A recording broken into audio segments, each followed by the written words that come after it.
massive shipment of U.S. Army's helicopters spotted in Greece. A massive shipment of the U.S. Army's Black Hawk and Apache helicopters was spotted in Volos, Greece. AH-64 Apaches, AH-60 and AH-60 Black Hawks from 3rd Combat Aviation Brigade, 3rd Infantry Division, arrived in Volos, Greece, on October 27, 2019.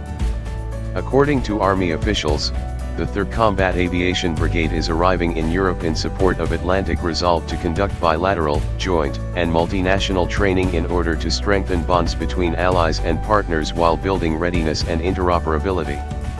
This is the 5th iteration of an aviation rotation in support of Atlantic Resolve.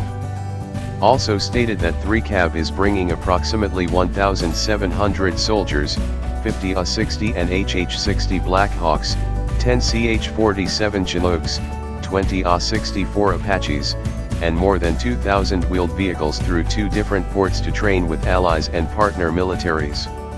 Atlantic Resolve is a demonstration of continued U.S. commitment to collective European security through a series of actions designed to reassure NATO allies and other European partners of America's dedication to enduring peace and stability throughout Europe.